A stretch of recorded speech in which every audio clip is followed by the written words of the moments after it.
Hereditas adalah istilah yang menunjukkan pewarisan sifat biologis dari induk ke keturunannya melalui DNA. Pola hereditas menurut hukum Mendel. Hukum Mendel yang pertama, hukum segregasi, adalah pernyataan bahwa ketika berlangsung pembentukan gamet pada individu, akan terjadi pemisahan alel secara bebas. Untuk mengetahui keadaan genotip F1 dapat dilaksanakan persilangan monohibrid. Yang pertama, tes cross atau uji silang, yaitu mengawinkan individu hasil hibrida F1 dengan salah satu induknya yang bersifat homozigot resesif.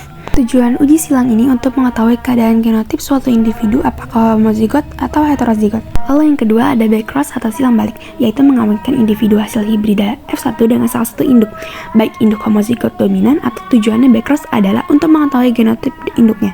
Lalu yang ketiga ada intermediate, yaitu penyilangan dengan satu sifat beda, namun sifat dominan tidak mampu menutupi sifat resesif sehingga muncul sifat di antara keduanya. Hukum Mendel yang kedua adalah pernyataan yang menyatakan bahwa pada saat penentuan gamet, gen-gen sealel akan memisah secara bebas dan mengelompok secara bebas pula.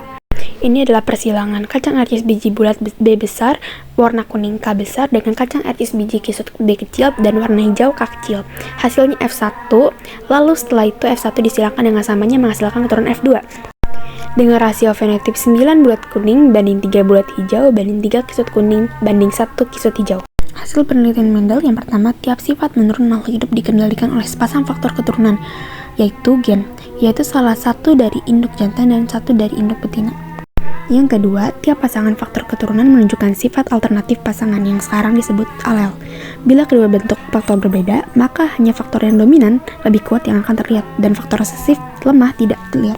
Pada pembentukan gamet atau sel kelamin, kedua alel dari masing-masing pasangan akan berpisah bersegregasi. Inilah yang disebut dengan hukum Mendel pertama, yaitu prinsip segregasi atau pemisahan. Yang keempat, yaitu perkawinan atau penggabungan dua hasil gamet jantan dan betina akan mengembalikan keadaan diploid 2N kromosom pada zigot sehingga zigot akan memiliki lagi pasangan faktor keturunan untuk sifat penurun. Ini yang disebut dengan hukum Mendel 2. Jenis-jenis persilangan monohibrida. Persilangan monohibrida dua macam, yaitu persilangan monohibrida dominan penuh dan persilangan monohibrida tak penuh kodominan. Persilangan monohibrida dominan penuh terjadi antara dua individu yang mempunyai sifat dominan penuh dengan lain yang bersifat resesif.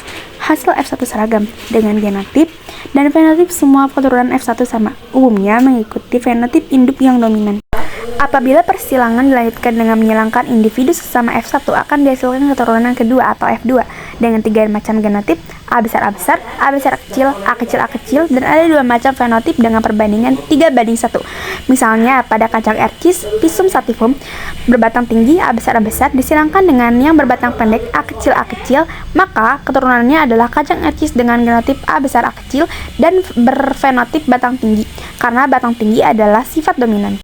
Persilangan monohibrida dominan tak penuh kodominan. Persilangan ini terjadi antara dua individu dengan sifat yang tidak dominan tetapi juga tidak resesif terhadap sesamanya. Pada individu F1 merupakan perpaduan sifat kedua induknya, sedangkan pada F2 dihasilkan keturunan perbandingan genotip dan fenotip 1:2:1. Misalnya bunga pukul 4 dengan warna merah M besar disilangkan dengan warna putih M kecil. Hasil persilangan adalah F1 dengan genotip M besar M kecil dan fenotip berwarna merah muda, yaitu campuran merah dan putih.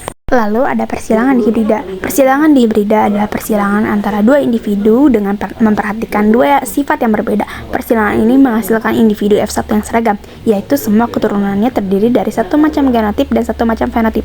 Tapi pada keturunan kedua perbandingan fenotip F2 adalah 9:3:3:1 dan jumlah kombinasi F2 sebanyak 16 buah. Misalnya pada persilangan antara galur murni kacang arcis berbiji bulat kuning B besar K besar dengan galur murni yang berbiji keriput warna hijau B kecil K kecil. Keturunan pertama F1 adalah kacang arcis berbiji bulat berwarna kuning B besar B kecil K besar K kecil, berarti sifat biji bulat dan warna kuning dominan terhadap sifat biji keriput dan warna hijau. Bila dilakukan persilangan antara F1 dan F2 menghasilkan 9 fenotip, yaitu bulat kuning, bulat hijau, keriput kuning, keriput hijau dengan perbandingan 9:3:3:1. Pola-pola hereditas. Yang pertama ada pautan gen, terjadi akibat gen pada lokus berdekatan dan saat proses pembentukan gamet saling berkait atau berikatan. Lalu ada pindah silang, adalah peristiwa pemisahan dan pertukaran kromatid dari yang bukan pasangan dari kromosom homolog. Lalu ada gagal berpindah, dapat terjadi pada kromosom kelamin dan kromosom tubuh. Gagal berpindah mengakibatkan sel anak kelebihan atau kekurangan kromosom aneuploid yang menyebabkan individu cacat. Lalu ada pautan seks, adalah peristiwa terdapatnya gen dalam kromosom kelamin.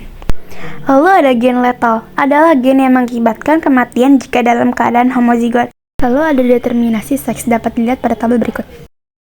Pola hereditas golongan darah manusia. Golongan darah pada umumnya, golongan darah manusia dapat dikelambangkan menjadi 3 jenis golongan darah yang berbeda. Sistem golongan darah ABO, sistem golongan darah rhesus, dan sistem golongan MN. Yang pertama, sistem golongan darah ABO merupakan sistem yang ditentukan oleh 3 macam alel, terdiri dari IA, IB, dan kemudian adalah IO. Lalu yang kedua ada sistem rhesus, sistem yang akan ditentukan oleh gen RH besar dan juga gen RH kecil. Gen RH besar untuk jenis rhesus positif dan gen RH kecil untuk rhesus negatif. Alel RH besar ini memiliki sifat dominan terhadap RH kecil. Lalu yang ketiga ada sistem MN, sistem golongan darah MN, di mana sistem yang satu ini akan ditentukan oleh 2 macam alel, yakni alel LM dan alel LN. Cacat dan penyakit menurun pada manusia. Yang pertama adalah albino, di mana tubuh tidak mampu memproduksi enzim yang bertugas mengubah tirosin menjadi pigmen melanin. Yang kedua, PTC, yaitu buta kecap. Yang ketiga, katarak, yaitu kerusakan kornea mata. Yang keempat, thalassemia, rendahnya kemampuan membentuk hemoglobin. Yang kelima, dan terakhir adalah botak. Kelainan pola hereditas terpaut kromosom seks. Pola hereditas pada manusia melalui cacat dan penyakit menurun juga disebabkan karena terpaut kromosom seks. Pada kasus ini kita akan mengambil beberapa contoh penyakit yang umum dijumpai. Satu diantaranya adalah Webtos. Webtos adalah salah satu kelainan sifat di mana di antara jari-jari kaki terdapat pertumbuhan selaput seperti kaki bebek. Kelainan ini terjadi karena dikendalikan oleh gen resesif WT, akan tetapi pada gen dominan WT memiliki keadaan yang normal. Selain Webtos, ada juga hair serix gravier. Hair serix gravier adalah kelainan yang mana pada pertumbuhan rambut panjang dan kasar, sehingga menyerupai seperti duri landak. Munculnya sifat ini yang menandakan hereditas pada manusia karena dikendalikan oleh adanya gen resesif HG. Di akhir pembahasan saya menambahkan beberapa catatan. Yang pertama, pandangan Mendel atau genetika klasik. Yang pertama, setiap karakter diatur oleh satu gen. Yang kedua, satu gen memiliki 2 alel, yaitu alel dominan dan alel resesif. Ketiga, pada individu diploid, untuk setiap gennya dapat ditemukan 2 alel.